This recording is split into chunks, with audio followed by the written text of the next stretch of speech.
जीटीवी में मुजाहिर वेल्ली आपको खुशामदीद कहता है। और अब तो इधर से उधर से, हुकूमत से, दोस्तों से, अहबाब से घर घर खबर कोरोना की तो आ ही रही है, लेकिन उसके साथ मज़ीद मुसीबतें और आफतें आ रही हैं। अब यही देखिए कि पेट्रोलियम का बहरान 2 दिन के लिए बंद, लंबी लंबी लंबी लाइनें पेट्रोल पंप के सामने खड़ी हुई हैं। फिर आगे बढ़ें तो अब गैस, कहते हैं जी घर घर जो है अब वो चूल्हे बंद होना शुरू हो गए हैं। यानी पहले ही अभी मैं देख रहा था कि गुर्बत से नीचे की लकीर ज़िंदगी गुजारने वाले, यानी जो लोगों को $1 से कम आमदनी है, उनके लिए मुश्किल हो रही थी कि आटा कैसे लाएं, घी कैसे लाएं, चावल कैसे लाएं। तनख्वाहें मिल नहीं रही हैं, घर बैठ रहे हैं। टमाटर की कीमतें देख लें, आलू की कीमतें देख लें, प्याज की देख लें। और ये तो अपनी जगह, लेकिन अगर गैस ना होगी तो लोग क्या कहाँ से लाएंगे? अशराफिया क्या है, होटलों से मंगा लेंगे। वो क्या क्या नए नए इदारे आ गए हैं, मैं नाम भी नहीं ले जाता। बर्गर मंगा लेंगे, पिज़्ज़ा खा लेंगे, ये कर लेंगे। लेकिन ये जो एक आम आदमी जिसकी तादाद 9 करोड़ तो वो लोग हैं जो जिनकी आमदनी एक डॉलर से भी कम है, और तकरीबन इतने ही समझ लें जो लोअर मिडिल क्लास के लोग। पेट्रोलियम का ये बहरान क्यों आया, इस सिलसिले में एक कमीशन की रिपोर्ट भी आई है। उसमें बड़े हौलनाक इंकशाफात किए गए हैं कि इसमें कौन कौन लोग मुलव्विस हैं, कितने कितने अरबों रुपया इन्होंने खाया कि हम मंगवा रहे हैं, ले जा रहे हैं। लेकिन मसला ये है कि मैंने कहा ना कि खान साहब तो करप्शन को कह रहे थे, लेकिन ये जो नया बहरान आया है, डॉक्टर गुलफराज अहमद साहब हमारे साथ मौजूद हैं और बड़ा अहम ओहदों पे रहे, सेक्रेटरी पेट्रोल के ओहदे पे रहे, OGDC जैसे इदारे के बरसों जो है चेयरमैन रहे। और मैं कह सकता हूँ कि डॉक्टर साहब उन चंद लोगों में हैं जो एक अथॉरिटी पेट्रोलियम के हवाले से समझे जाते हैं। तो डॉक्टर साहब शुक्रिया कि आपने वक्त निकाला। तो चले मैं इसके तो बाद में बात करूंगा कि जो कमीशन की रिपोर्ट आई है, इंकशाफात हुए, और हमारे यहाँ कमीशन की रिपोर्ट का क्या है। हम लोग भी मीडिया वाले आज सुर्खियों से लगाते हैं, कल कोई बड़ा मसला आया, अभी लड़काने का जलसा आएगा, सब भूल जाएंगे। लेकिन ये जो गैस का बहरान आया है, फिर सर्दियां हैं, कहते हैं जनवरी में और बढ़ेगा, घर घर चूल्हे नहीं जल रहे हैं। तो डॉक्टर साहब ये जो गैस को या पेट्रोल को या LNG को, इसको हम अलग अलग करके देखें, ये एक दूसरे रिलेटेड चीजें हैं डॉक्टर साहब? रेलवे साहब, ये energy sector as a whole एक दूसरे चीजों के साथ इंटर रिलेटेड होता है।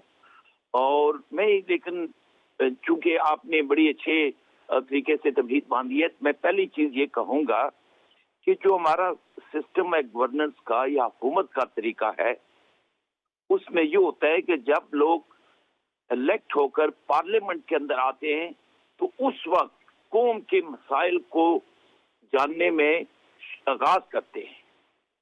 हालांकि जो डेमोक्रेटिक सिस्टम ये है कि तमाम मेंबर्स ऑफ पार्लियामेंट वो कौम के तमाम मसाइल को, उसके हल करने के तरीके को पहले सीख कर आए और जो ही पार्लियामेंट में आए तो डिलीवर करना शुरू करते हैं। तो हमारी सारी पार्लियामेंट अपने आप को वेयर करने में 4 साल गुजारती है, उनके पास डिलीवर करने का वक्त नहीं होता। मिसाल के तौर पर अगर इस वक्त एक हुकूमत है तो बाहर जो पॉलिटिकल पार्टीज है, क्या उन्होंने शैडो गवर्नमेंट्स बनाई हुई हैं? क्या उन्होंने वजीर एनर्जी मुकर्रर किए हुए हैं?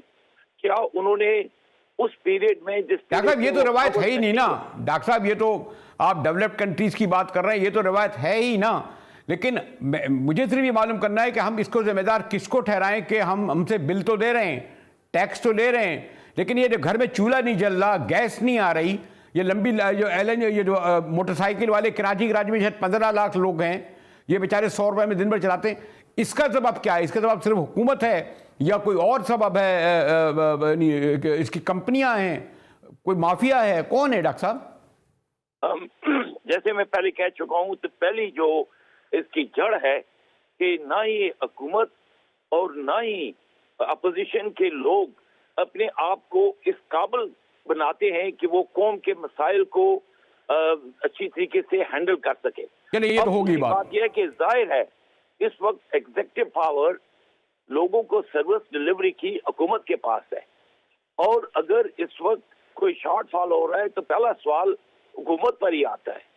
लेकिन अपोजिशन से क्रिटिसाइज करती है, उनके पास कोई ऐसे वाक़ई जामे मंसूबे नहीं होते जिससे वो हुकूमत को तनकीद का निशाना भी बनाए लेकिन राय निजात भी दिखाए। अब दूसरी चीज पे आता हूँ कि आपने कहा कि इंटरकनेक्टेड है। हाँ, अगर सर्दियों के अंदर पाकिस्तान में गैस को जखीरा करने का कोई जरिया नहीं है, तमाम दुनिया के जो मुल्क हैं, जो ग्रोइंग इकोनॉमीज हैं, वो सर्दियों में गैस को जखीरा करने का तरीका निकालते हैं, ज़ेर ज़मीन जखीरा करते हैं। और सबको पता है कि सर्दियों में गैस की डिमांड डोमेस्टिक सेक्टर में 4 गुना हो जाती है। और अगर आपके पास जखीरा नहीं है और सिर्फ आपने बाहर से LNG बाय शिप मंगवानी है, तो फिर तो आपको ये मसला फेस करना पड़ेगा। लेकिन अब बात ये होती है कि हमारी हालत है, कौम की हालत है एक लिहाज की कि पाँव को कवर करें तो सर नंगा। अब जब तक आप एक एक्स्ट्रा पीस पाँव के लिए नहीं बनाएंगे तो इसी कश्मकश में रहेंगे। अब मैं डॉक्टर अच्छा एक बात मैं और पूछूं, डॉक्टर साहब ये क्या वजह है कि बाकी तो सब अच्छा नहीं लगता, मेरे सब दोस्त मेहरबान हैं, हमारे मिनिस्टर हजरात, ब्यूरोक्रेसी का तो नहीं जानता, चाहे नवीद कमर साहब हों, चाहे खाकान अब्बासी साहब हों, चाहे उससे पहले शायद चौधरी निसार साहब हों, जितने भी पेट्रोलियम के हमारे मिनिस्टर हुए, एक हुकूमत ने जिस हुकूमत में जब वो हुकूमत जाती है फ़ौरन पे केसेस बनते हैं, अदालतों पे आ जाते हैं, फिर इनके अफसरान चाहे PSO के हों चाहे फला के हों, थाना कचहरियाँ होते हैं, पता चलता है कि इतने अरब इन्होंने ये कर दिए, करोड़ों ये आ गए।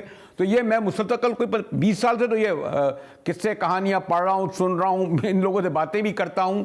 तो ये नहीं बदकिस्मती से, ये तो एक बुनियादी चीज़ है ना, ये जो पेट्रोल हुआ, गैस हुई, ये जो इसके बगैर तो ये जो ज़िंदगी एक ब्लड की तरह है ना इकोनॉमी में। तो ये इसमें क्या वाकई ऐसा होता है, ये सियासी इंतकाम का निशाना बनाया जाता है, जिस तरह के आजकल हमारे ये जो अफसरान बड़े बड़े इदारों के भुगत रहे हैं, थाना कचहरी जेल? अब जो रेलवे साहब आपने बड़ा दुरुस्त फरमाया कि आजकल एनर्जी मैनेजमेंट वो नेशनल मैनेजमेंट के बराबर है।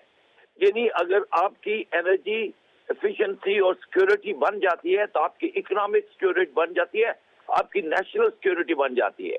किसी हुकूमत के लिए सेंटर ऑफ द स्क्रीन के ऊपर एनर्जी मैनेजमेंट है, लेकिन वो चीजें अभी हमने अपनाई नहीं है। अब मिसाल के तौर पर आपने एक सिस्टम बना लिया कि हम प्राइवेट सेक्टर को एनर्जी डेवलपमेंट में लाएंगे, और चूंकि प्राइवेट सेक्टर डरता है कि जब तक आपका रेगुलेटर स्टैंड अलोन और रिलेटिवली ऑटोनोमस ना हो, वो हुकूमत के इंटरफेरेंस से डरते हैं, इन्वेस्टमेंट नहीं करते। अगर इस वक्त हमारा सिस्टम है हौच पौच, एक तरफ रेगुलेटर बैठा हुआ है, दूसरी रेगुलेटर कहता है कि ये प्राइस ये होनी चाहिए, ऊपर जो है वो कंट्रोलिंग मिनिस्ट्री फाइनेंस कहती है ये ना हो, ये होनी चाहिए।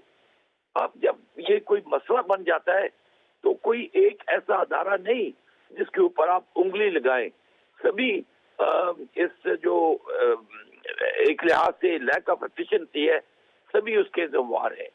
तो लेकिन डॉक्टर एक और मैं तो चाहता हूँ बड़ा आपके सामने इस्लामाबाद में आता, जो जितनी आप इस पर अथॉरिटी रखते हैं, आमने सामने बैठकर इस पर करता है। वैसे तो मैं तो स्टूडेंट सी की हैसियत से ये आपके सवाल कर रहा हूँ, और मैं कहीं पढ़ रहा था कि शायद हिंदुस्तान इतना बड़ा मुल्क है, 8 या 9 या 10 ऑयल कंपनियाँ होंगी, बांग्लादेश है 5-6। ये आपके ज़माने में एक PSO सुनता था, कॉलटेक्स सुनता था, और बर्मा शेल वगैरह 3-4 होती थी। ये तो अब तो 50-60 कंपनियां खुल गई, ऑयल कंपनियां। क्या ये भी एक सियासती तौर पर लोगों को नवाजने का तरीका आ गया? जिस तरह वो होते थे ना, ये पहले तो बहुत ट्रैक्टर का दे दिया करते थे, ऊँटों के दे दिया करते थे, परमिट दे दिया करते थे, तो ये भी एक नया एक नवाजने का सिलसिला शुरू हो गया डॉक्टर साहब इस जरिए। ये बिल्कुल आप सही कहते हैं कि मैं बताऊं, जिस वक्त आखिरी इस पिछली सदी के आखिरी 2-3 सालों में हमारे पास सिर्फ 3 मार्केटिंग कंपनियां थी जिसका नाम आपने लिया है, PSO था और शेल और कॉलटेक्स गालिबन। उस वक्त मैंने महसूस किया कि ये 3 कंपनियां एक लिहाज से रीजनल मोनोपोलीज बनी हुई हैं और इनका सही कंपटीशन नहीं है। और चूंकि हम एनर्जी सेक्टर को फाल करना चाहते थे, 2 नई कंपनियां लाई जिनकी अपनी रिफाइनरीज थी। एक तो ये अटक ऑयल कंपनी थी और दूसरी पार्को, जिसके बाद में कुछ शेयर ले लिए टोटल ने। 5 कंपनियां मेरे ख्याल में उस वक्त सही कंपटीशन के लिए काफी सफिशिएंट थी। लेकिन मैं एग्री करता हूँ आपसे कि ये जो है ना एक लिहाज से हेल्प करने की बात है अपने लोगों की, कि उनको लाइसेंस दे दिए मार्केटिंग कंपनियों के, और बाज ऐसे जो इस काबिल नहीं थे, इतनी कुव्वत नहीं रखते थे, उनको लाइसेंस दे दिए रिफाइनरीज वाला के। तो मैं बिल्कुल आपसे एग्री करता हूं कि इसमें पॉलिटिकल अच्छा, लेकिन चलिए डॉक्टर साहब, अब ये मुझे बताइए कि ये जो लोग अभी जो 5 दिन पेट्रोल पंप बंद रहेंगे, और जैसे मैंने कहा ना, बेचारे शायद 18 या 20 लाख मोटरसाइकिलें कराची में बिल्कुल लोअर मिडिल क्लास की वाहिद जरिया है, और इसी तरह घरों में जब चूल्हा नहीं जलेगा, क्या ये सूरत हाल ऐसी रहेगी? और आप कुछ सजेस्ट करेंगे ऐसे कि पता नहीं आपकी बात सुने ना सुने, यही सूरत हाल रहेगी या कुछ दुरुस्त होने के इम्कानात हैं, या क्राइसिस मजीद बढ़ेगा? डॉक्टर साहब रेलवे साहब, जब सिस्टम एडॉक रहेगा तो ये तकालीफ बढ़ती चली जाएंगी। अच्छा, लेकिन जब तक हम सिस्टम को एक सही पैराए पर नहीं लाएंगे, मैं इस बात के ऊपर डरता हूं आपको कहने में कि हर साल जैसे डिमांड एनर्जी की बढ़ेगी, जैसे मसाइल बढ़ेंगे, और जैसे हमारी इकोनॉमी एक्सपेक्टेड ग्रो नहीं करेगी, तो मसाइल बढ़ते चले जाएंगे। इसका एक ही भी तरीका है कि हम बुनियादी सतह के ऊपर जो हमारी energy management, energy development, energy regulation, energy supply के जो इंटरनल बेसिक फ्लॉज है, जब तक उनको पकड़कर हम सही सिमत में नहीं चलेंगे, तो उम्मीद नहीं कर सकता कि हालात बेहतर होंगे। तो डॉक्टर साहब फिर ये अब इसके लिए, तो फिर इसके लिए भी अब इंतज़ार फरमाइए। पहले कहते हैं वो नौकरियों के लिए इंतज़ार फरमाइए, घरों के लिए इंतज़ार फरमाइए, करप्शन ख़त्म होने के लिए इंतज़ार फरमाइए। तो अब आपने जो बताया, अब इसके लिए सिर्फ इंतज़ार ही किया जा सकता है। डॉक्टर साहब, आपका बड़ी मेहरबानी कि आपके गुफ्तगू के ज़रिए कुछ रहनुमाई तो हुई हमारी, लेकिन तफसीली गुफ्तगू आपसे होगी कि जैसे मैंने कहा कि दिसंबर की सर्दियाँ यहाँ तो कराची में कम है, लेकिन बाहर तो बहुत शदीद सर्दी है।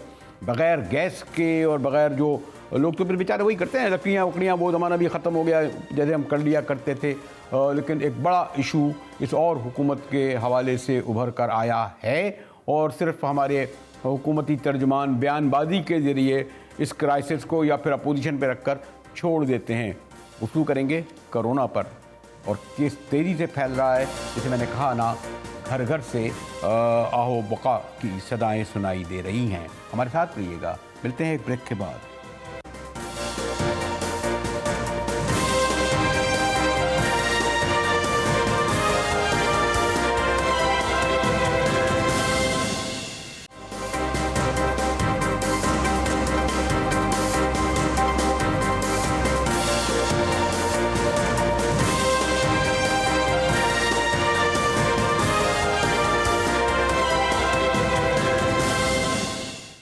टीवी में एक बार फिर मुजाहिद बेलवी आपको खुशामदीद कहता है। और दुरुस्त के सर्दियाँ, और फिर गैस, और फिर बिजली, और पेट्रोलियम, फिर उस पर कोरोना, और अब उस सूरत हाल इतनी संगीन हुई है। और आपको इल्म है कि जब से ये सूरत हाल संगीन हुई है, मैं अपने चेयरमैन, हमारे प्राइम मिनिस्टर की टास्क फोर्स के चेयरमैन हैं, पूरे बहुत बड़े सियासतदान, बड़े अवार्ड मिले, बैनुल-अक़वामी रिकग्निशन है हमारे डॉक्टर अताउर रहमान साहब को। चाइना से इस सिलसिले में बड़े करीबी ताल्लुक़ रहा है, और ये जो कोरोना है इस सिलसिले में भी बात कर रहे हैं। डॉक्टर साहब, आज मैं बराह रास्त आपसे ये पूछ लूँ कि एक मुक़र्रर अखबार ने के हवाले से, हमारे एक सरकारी इदारे के डॉक्टर साहब के हवाले से ये छपा और शाये हुआ कि कोई पता नहीं ग़ालिबन 10,000 या कोई पता नहीं 18,000 लोगों के टेस्ट लिए गए, और कुछ उन्होंने पॉजिटिव साइन बताए। लेकिन अमेरिका और ब्रिटेन वो तो मुकम्मल तौर पे नाकाम हो चुके हैं, जो पूरी जिनका भरपूर टेक्नोलॉजी है। तो ये जो हमारा ये जो ऑब्जर्वेशन, ये जो आई है, ये जो ब्रेकिंग न्यूज़ जिसे बना के दिया जा रहा है, क्या वाकई पाकिस्तान वैक्सीन ऐसी देने में कामयाब हो रहा है जो जनवरी में आ जाएगी? जी शुक्रिया। पाकिस्तान में क्लिनिकल ट्रायल्स हो रहे हैं, 2 वैक्सीन के क्लिनिकल ट्रायल्स हो रहे हैं। एक का क्लिनिकल ट्रायल जो है वो कैंसिलो बायो के नाम से एक कंपनी है चाइनीज, उसका क्लिनिकल ट्रायल हो रहा है, और दूसरा सिनोफार्म के नाम से एक कंपनी है, वो भी चाइनीज कंपनी है, उसका क्लिनिकल ट्रायल हो रहा है। और ये कंपनियां दुनिया के और भी कई ममालिक में क्लिनिकल ट्रायल्स कर रही हैं, और काफी हिम्मत अफजा रिजल्ट्स हैं।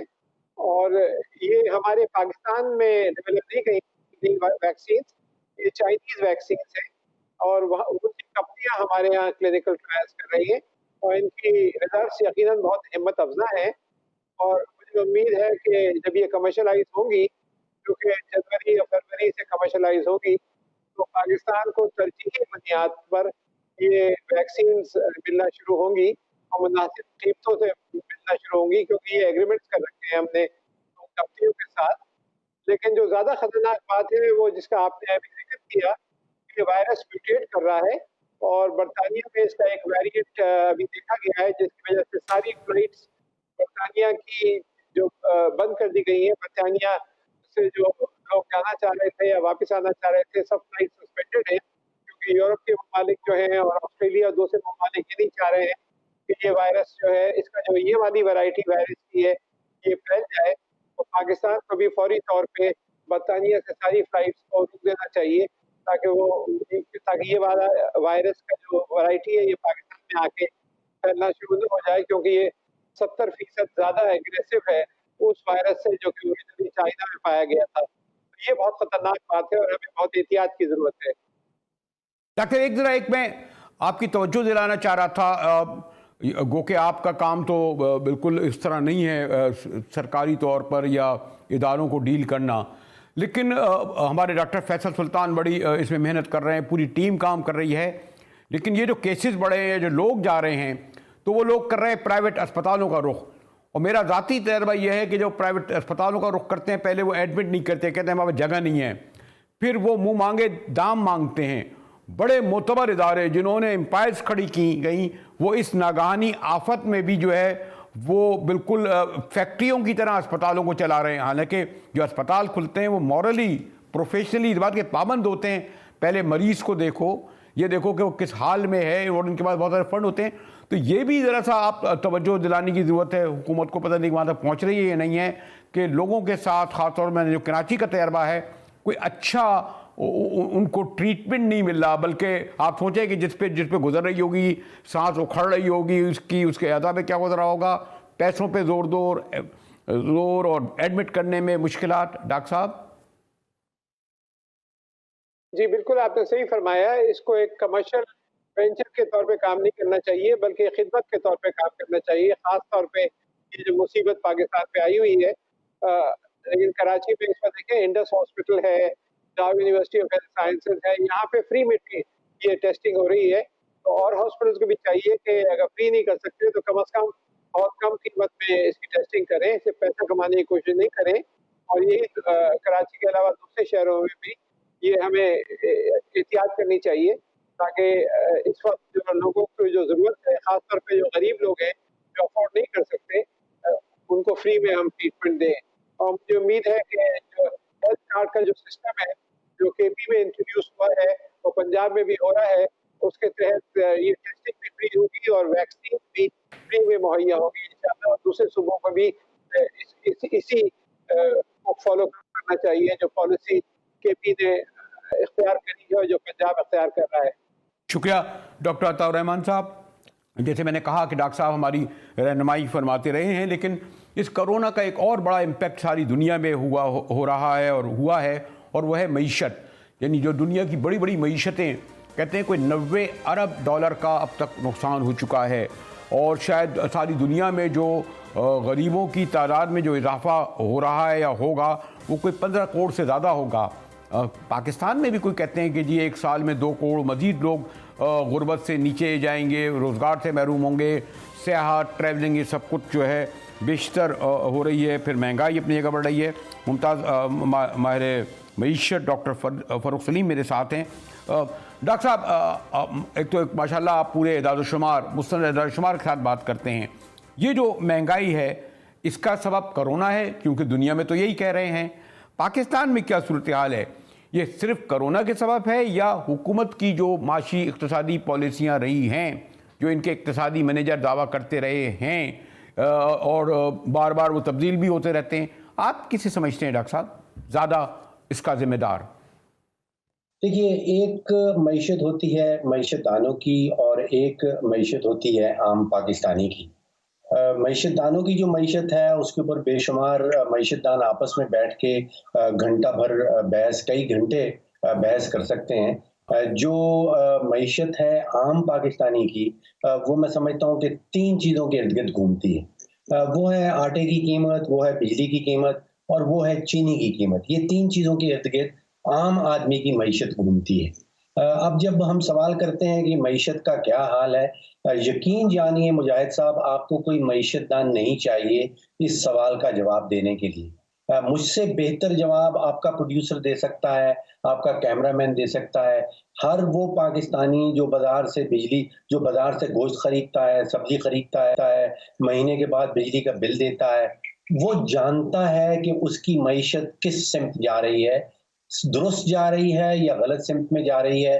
ना तो वज़ीर आज़म साहब उनको उसको मना सकते हैं अगर वो एक लेक्चर दे रहे हैं कि मईशत बहुत सीधी सिमत में जा रही है, और ना ही मैं उसको कोई इम्प्रेस कर सकता हूँ अगर मैं कोई दूसरा ज़ाविया लेना चाहूँ। तो हर पाकिस्तानी खुद से ये जानता है कि उसकी मईशत दुरुस्त सिमत में जा रही है या गलत सिमत में जा रही है।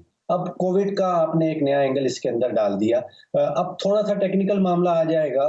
2-2.5 साल पहले जब पीएमएलएन की हुकूमत मईशत छोड़ के जा रही थी, तो जो एक कलेक्टिव इशारिया कहलाता है, एक मजबूरी इशारिया मईशत का कहलाता है, वो है जीडीपी की ग्रोथ। यानी कि जीडीपी ऊपर जा रही है या नीचे जा रही है। तो उस वक्त जो ग्रोथ का रेट था वो तकरीबन 5.8% था 2-2.5 साल पहले जब पीटीआई की हुकूमत आ रही थी। फिर पहले साल में वो गिरे 1.9 पे पहुंच गया, ऑलमोस्ट नोज डाइव, बड़ी तेजी से नीचे आया। अभी कोविड नहीं आया तो 5.8 से हम पहुंच गए थे 1.9 पे। उसके बाद मजीद इकोनॉमी जीडीपी ग्रोथ का रेट जो है गिर रहा था। फिर कोविड आ गया और कोविड के नतीजे में हम मनफी ग्रोथ में चले गए। और मनफी ग्रोथ का मतलब मुजाहिद साहब अगर आप समझना चाहते हैं तो वो ये है कि पाकिस्तान की तारीख में, मुझे याद है कि मैंने पढ़ा था 1952 में, आज से कोई 68 ईयर्स अगो पाकिस्तान की मईशत जो है वो मनफी ग्रोथ में, यानी कि सुकड़ना शुरू हो गई है।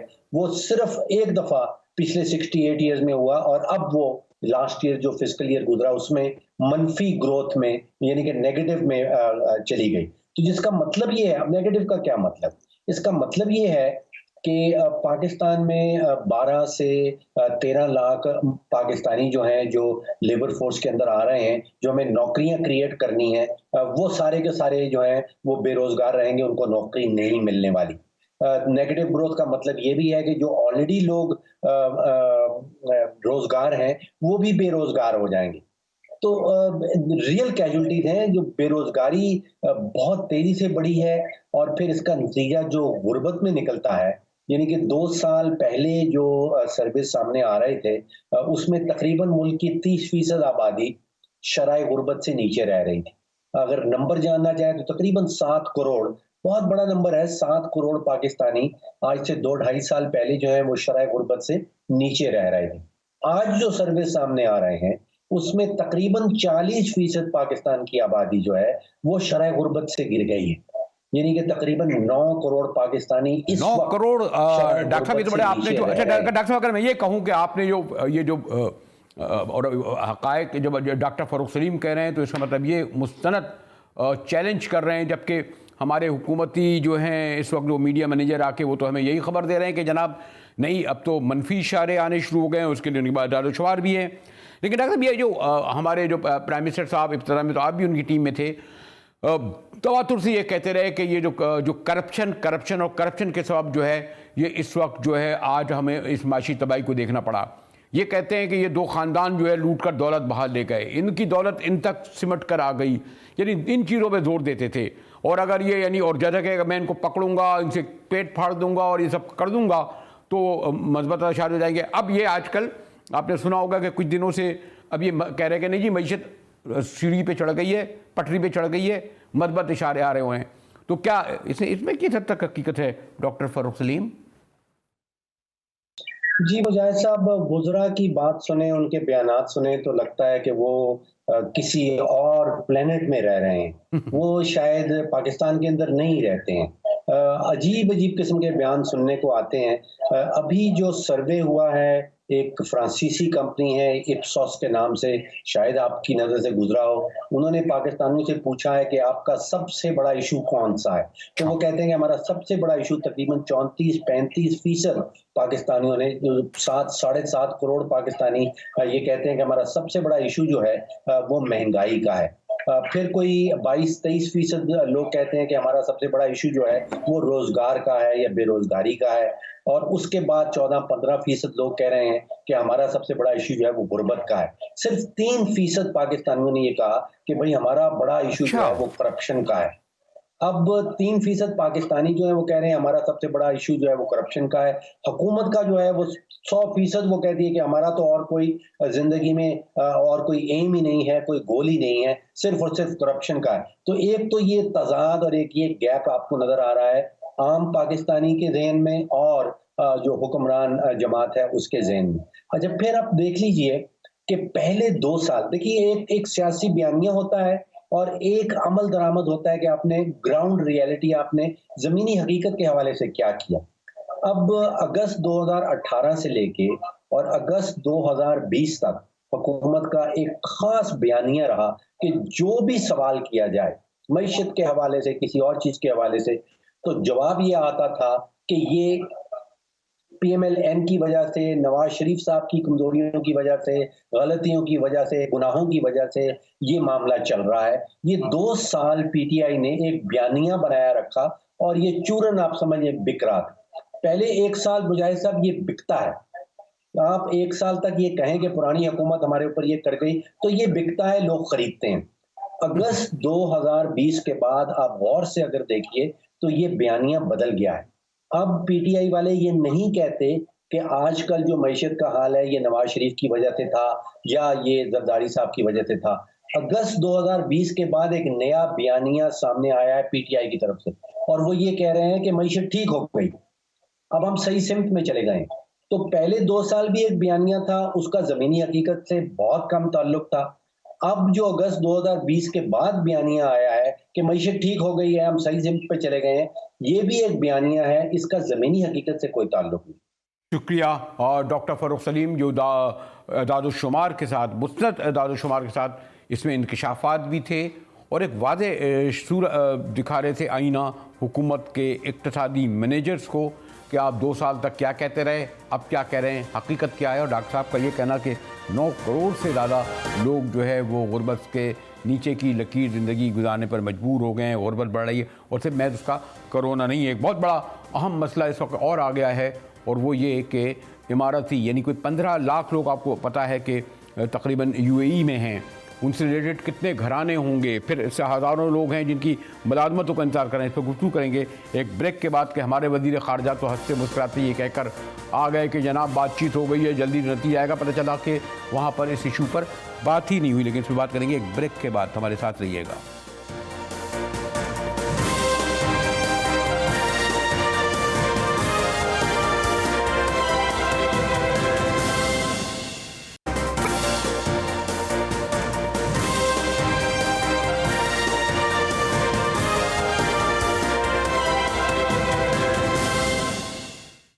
GTV मुजाहिद वेल्ली आपको खुशामदीद कहता है। और जिस वक्त UAE ने इसराइल को तस्लीम किया था और सऊदी अरब से भी सरगोशियों में सुनाई दे रहा था, तो इस बात का तो ख़तरा लग रहा था कि शायद ये उफ्ताद पाकिस्तान पर आए और ये प्रेशर पड़े या दबाव पड़े। फिर बहरहाल आपने इधर हालिया बरसों में देखा होगा कि यानी एज ए मुस्लिम दोस्त ये हमारे हैं, लेकिन इंडिया डिस्पाइट इसके कि कश्मीर में क्या कर रहा है वो भी एक, और आम तौर पर UAE है वो पाकिस्तानियों के लिए दूसरा घर होता है। यकीनन लाखों लोगों को जो मुलाजमतें मिली उससे खुशहाली आई, लेकिन हमने भी उनकी यहाँ जो रोशनियाँ हैं, इमारतें हैं, उसमें हमारे लोगों ने सख्त गर्मी में बड़ा अहम किरदार अदा किया है। लेकिन ये जो इमारती वीज़ा अभी ख़त्म किया गया है, इसमें मैंने रुजू किया है हमारे इश्ताक बेग साहब, एक तवील अरसे से, बल्कि मेरा इनके साथ जाने का भी इत्तफ़ाक़ हुआ, बिज़नेस के हैसियत से भी, उनके पाकिस्तानी रिलेशन के हवाले से भी जाते रहे हैं। बेग साहब एक तो शुक्रिया। आपको इल्म है कि चंद हज़ार ऐसे लोग होंगे जो दुबई या अबू धाबी तफरी के लिए जाते होंगे, सैर सपाटे के लिए या ख़रीदारी के लिए जाते होंगे, लेकिन कोई गालिबन 14, 14.5, 15 लाख ऐसे लोग हैं जो अपने रोज़ी रोज़गार के लिए जाते हैं, और वहाँ वो तनख्वाहें भी नहीं जो एक ज़माने में मिला करती थी। तो ये जो एक पाकिस्तानियों के लिए इमारती वीज़ा बंद और 12-14 मुल्क हैं, भारतीयों के लिए वीज़ा खुला, तो ये कैसी हमारी जो है मुस्लिम उम्मा के हवाले से दोस्ती और कैसी हमारी वो ताल्लुकात जिसका उठते बैठते हमारे वज़ारत ख़ारजा के बाबू और उनके शेख भी करते हैं। बेखाब मुजाहिद साहब, आपने बिल्कुल सही कहा, बल्कि इस टॉपिक पे मैंने एक कॉलम भी लिखा था जब पाबंदी लगाई गई थी, और उसमें भी मैंने यही कहा था कि खुदारा ये नहीं कहें कि ये पाबंदी जो लगाई गई है वो इस वजह से लगाई गई है कोरोना की वजह से, क्योंकि इंडिया में हमसे कई गुना ज्यादा केसेस जो हैं वो कोरोना के हैं, मगर इंडिया को अलाउ किया हुआ है। और दूसरी बात यह है कि ना सिर्फ एम्प्लॉयमेंट वीजा पाकिस्तानियों के लिए बंद कर दिया गया है, बल्कि विजिट वीजा जो है कि वो भी फैसिलिटी हमारी पाकिस्तान को बंद कर दी गई है। और दूसरी तरफ जो भी पाकिस्तानी लोग जो जिनके वीजे आ चुके थे उनको भी रिफ्यूज कर दिया गया, और वो लोगों को इंडियन से वहां से बुलाया गया। और बात यहाँ पे खत्म नहीं हो गई है। कुछ अर्से पहले आपने देखा होगा कि इंडिया के आर्मी चीफ ने पहली बार तारीख के अंदर 10 दिन का दौरा किया। जो पहला दौरा उनका था वो यूएई का था, और दूसरा दौरा उनका सऊदी अरब का था। और दिफाई काफी बातचीत हुई है, काफी माहदे भी लोगों ने प्लान किए हैं, और जिसके अंदर ये भी है कि इंडिया चाहता है कि वो सऊदी अरब के जो फोर्सेस के लोग पहले पाकिस्तान के अंदर ट्रेनिंग हासिल करने आते थे, कैडेट्स वगैरह, उनको ट्रेनिंग दी जाए। ये भी प्रपोज किया है इंडिया ने कि जी ज्वाइंट मशक़ें भी हम करें। तो क्या हो रहा है कि समहाउ देयर इज समथिंग, कहीं ना कहीं कुछ प्रॉब्लम जरूर है, क्योंकि हमारे ताल्लुकात यूएई और सऊदीया के साथ जो ताल्लुकात थे उसके अंदर बहुत हद तक सख्तगिरी आई हुई है। एक तो चले जो फौरी मसला है, अभी हमारे वजीर खारजा साहब गए थे, 2 दिन वहाँ रहे, और खबरें तो ये आई कि शायद ये डिस्कस ही नहीं हुआ मामला। अब गो के उनके वजीर का एक बड़ा अच्छा सा बयान तो आया कि यानी पाकिस्तानी उनके दिल में रहते हैं। भाई अपने घर में तो जगह नहीं दे रहे, दिल में रहकर हम क्या करेंगे। और गालिबन मैं पढ़ रहा था कि 4-5 हज़ार ऐसे लोग हैं जिनकी जॉब्स आ चुकी हैं, वो एक्सपायर हो जाएंगी अगर वक्त पे नहीं गए। यकीनन इसकी जगह भी पूरी इंडियन और दीगर करेंगे। तो ये कैसा दिलों में रहना है और घरों में रहना है। और हमारे वज़ीर ख़ारजा साहब आके कहते हैं ये डिस्कशन हुआ। यानी अब पाकिस्तान इतना कमज़ोर हो गया है अपनी ख़ारजा पॉलिसी के हवाले से, सलामती के हवाले से। खान साहब बातें तो बड़ी बड़ी करते थे, ज़ाती दोस्ती से क्या होता है इनकी अगर हैं। आम आदमी जो इसमें आने ज़्यादा बेहतर था ना जब ये लोग इन्वॉल्व नहीं थे, ऊपर लोगों वाले। मुजाहिद साहब, आपने बिल्कुल सही कहा कि जब हमारे फॉरेन मिनिस्टर साहब ने बतलाया कि मैं विजिट करने जा रहा हूँ यूएई, तो सबसे ज्यादा उम्मीद जो थी वो यही पैदा हुई थी कि वो हमें एक तो अलाउ करेंगे, और खासतौर पे वो लोग जो 4-5 हज़ार लोग जो हैं पाइपलाइन में हैं, जिनके वीजे आ चुके हैं, उनका खुदारा कुछ ना कुछ करेंगे। मगर क्या हुआ कि जो बयानिया वहां से आया उसके अंदर बिल्कुल इस चीज को आपने देखा होगा कि टच ही नहीं किया गया, और सबसे इम्पोर्टेंट टॉपिक जो था उसको इंडेफिनिट पीरियड के लिए, यानी कि ये तक भी हो जाता चलेगी 2 महीने बाद हम ये कर देंगे, 1 महीने बाद कर। देखिए एक चीज आप करें कि इंडिया जो है इज प्लेइंग वेरी डर्टी, और अब वो क्या हो रहा है कि हमारे वो दोस्त जिन्होंने हमारा बड़ा साथ दिया था, जिन पे सबसे बड़ी चीज ये हो रही है इस वक्त पाकिस्तान की $24 बिलियन की टोटल रिमिटेंसेस पूरी दुनिया से आ रही हैं, जिसमें से आधी जो है वो गल्फ कंट्री से आ रही है। 4.2 मिलियन हमारे जो वर्कर्स हैं वो सऊदीया और यूएई और गल्फ कंट्रीज के अंदर इस वक्त जो है वो जॉब्स कर रहे हैं और एक बड़ा अमाउंट भेज रहे हैं। और अभी तक 1 लाख से ज्यादा लोग जो हैं हमारे वो इन कंट्रीज से वापस भेजे जा चुके हैं, और कंटिन्यूसली लोग और आ रहे हैं। ठीक है, इश्ताक बेग साहब गुफ्तगू हो रही थी, मैंने कहा ना बेग साहब काफ़ी इस यूएई और इस पूरे सऊदी इसमें काफ़ी अफसोस रखते हैं अपने बिजनेस के तौर पर भी, ज़ाती तौर पर। लेकिन अफसोसनाक अमर है कि हमारी वज़ारत ख़ारजा के बाबू इमारती वीज़ा खुलवा नहीं पा रहे, जबकि जैसे मैंने कहा ना भारतीयों के लिए वीज़े खुले हैं, पाकिस्तानियों के लिए बंद हैं। जीटीवी से मुजाहिद बेली को इजाज़त दीजिए।